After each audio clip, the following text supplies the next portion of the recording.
مولاي صل وسلم دائما أبدا على حبيبك خير الخلق كلهم.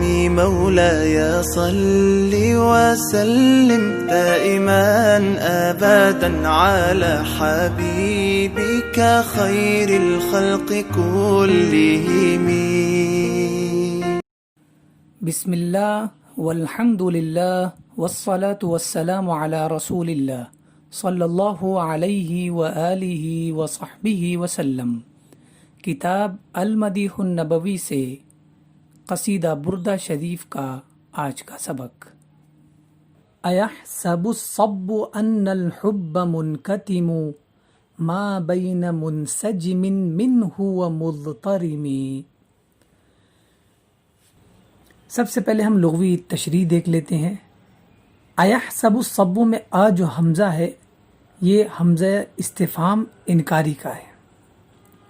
اس کے بعد یحسبو کی لغوی تشریح دیکھ لیتے ہیں. فرمایا حسبہ یہ فعل ثلاثی ہے اور متعدی بھی ہوتا ہے، اور یہ حسبہ یحسبو اور یحسبو عین کے کسر سین کے کسرہ کے ساتھ اور اس کے فتحہ کے ساتھ دونوں بولا جاتا ہے. اس کا معنی کیا ہوتا ہے؟ اے یظن یعنی گمان کرنا.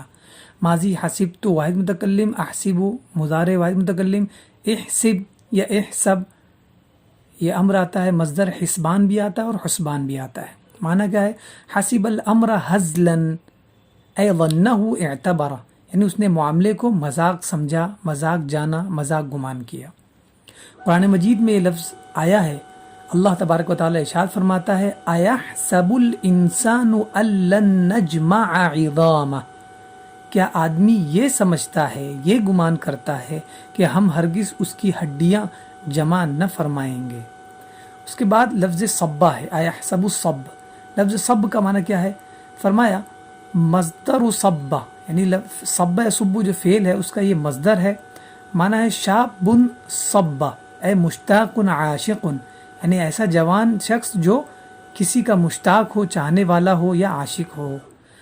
اور امام ماجودی فرماتے ہیں وَصَبْ الْعَاشِقُ مِنْ قَوْلِهِمْ صَبَّ الْمَاءَ، اور صب کا مطلب عاشق ہے اور ان کا قول جو ہے صب الماء، عرب کا قول صب الماء یعنی پانی بہایا. صب صب یعنی پانی بہانا ہوتا ہے، پانی بہانا بھی ہوتا ہے. فرمایا صب الماء یہ اسی سے لیا گیا ہے. کیوں؟ لِأَنَّهُ لَمَّا كَانَ كَثِيرَ الْبُكَاءِ فَكَأَنَّهُ يَصُبُّ الدَّمْعَ. تو اس لیے کہ جب وہ بہت زیادہ روتا ہے تو اسی گویا کہ وہ اپنے آنکھ سے آنسوؤں کو بہاتا ہے. تو گویا صبہ صبح کا معنی جو پانی بہانا ہے، جب انسان زیادہ روتا ہے تو اسی کے لیے بھی استعمال صب کا معنی استعمال ہوتا ہے اور اسے صب کہا جاتا ہے، اس لیے کہ وہ بھی اپنی آنکھوں سے پانی کی جگہ آنسو بہا رہا ہے. وقال بعضهم من الصبابہ، اور بعض لوگوں کا قول ہے کہ یہ صب جو ہے یہ صبابہ سے مشتق ہے. ٹھیک ہے، صبابہ جس کا مصدر ہے. اور فرمایا اس کا معنی کیا ہے؟ وہی رقت العشق و حرارتہ یعنی عشق کی نرمی اور اس کی گرمی صبابت کا مصدر ہے. یعنی کل ملا کے صبہ کا معنی ہے، الصب کا معنی ہے عاشق.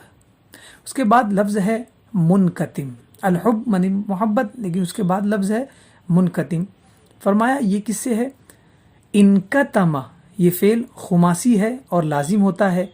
انکتم ماضی ہے، ینکتم مضارع ہے، مصدر انکتام آتا ہے. انکتم السر معنی یہ ہے اے اخفیہ یعنی راز چھپا دیا گیا، چھپ گیا.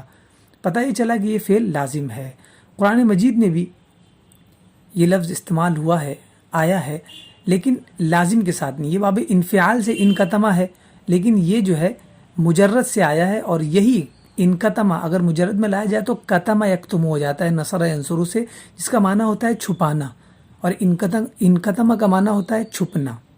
اللہ تبارک و تعالی ارشاد فرماتا ہے وَلَا تَلْبِسُوا الْحَقَّ بِالْبَاطِلِ وَتَكْتُمُوا الْحَقَّ وَأَنْتُمْ تَعْلَمُونَ، اور حق کو باطل کے ساتھ نہ ملاؤ اور جان بوجھ کر حق نہ چھپاؤ. تو یہاں چھپانے کا معنی ہے، جبکہ انکتمہ کا معنی کیا ہے؟ چھپنا. اس کے بعد جو دوسرے مصرے میں ماں ہے، ماں بین منسجم منہ و مضطرمی، تو یہ ماں کے حوالے سے فرمایا وما اسم موصول بمعنی الذی، یہ ما اس میں موصول ہے جو الذی کے معنی میں ہے. اس کے بعد منسجم ہے. فرمایا انسجم یہ فعل خماسی ہے اور لازم ہوتا ہے. بظاہر سی بات ہے خماسی ہے اور باب انفعال سے ہے تو یہ لازمی ہوگا. اکثر باب انفعال سے جو ہے لازمی آتا ہے. انسجمت ماضی ہے، انسجم مضارع ہے، مصدر انسجام آتا ہے. معنی ہے انسجم الماء ہے انصب یعنی پانی کا بہنا. انسجم الدمع یعنی آنسوؤں کا بہنا. تو منسجم کا مطلب کیا ہوگا؟ یہ اس میں فاعل ہو گیا منسجم. اس کا معنی ہے السائل بہنے والا. اس کے بعد ہے مضطرم.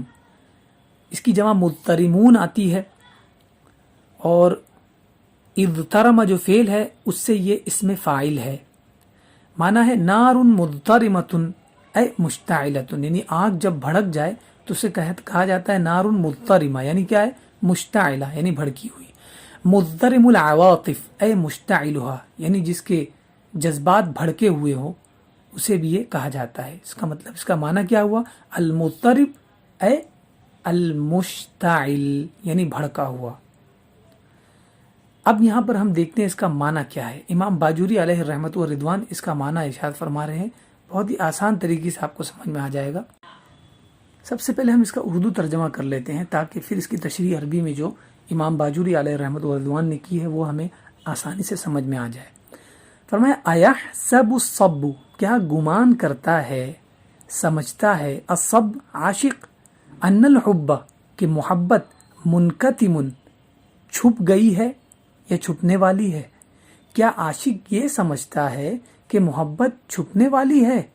ما بین منسجم منہ اس کے بہتے آنسوؤں کے درمیان، وہ مضطرمی اور بے قرار اور بھڑکے ہوئے دل کے درمیان.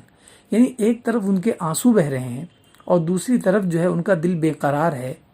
ایسے دونوں حالتوں کے درمیان کیا کوئی رونے والا اور بے قرار دل والا یہ چھپا سکتا ہے اپنی محبت کو؟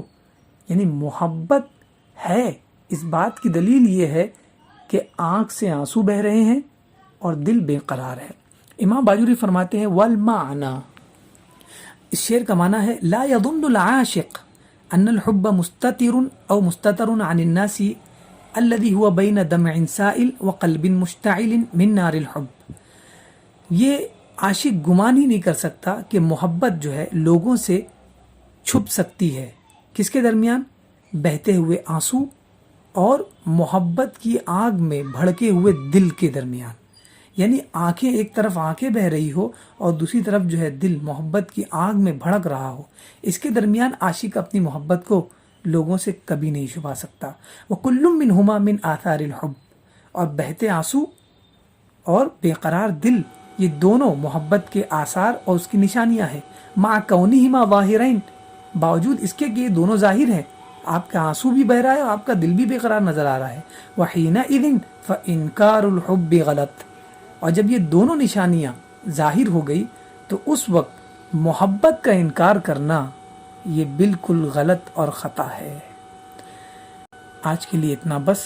پھر انشاءاللہ نئے سبق کے ساتھ دوبارہ حاضر ہوں گے. السلام علیکم ورحمۃ اللہ وبرکاتہ.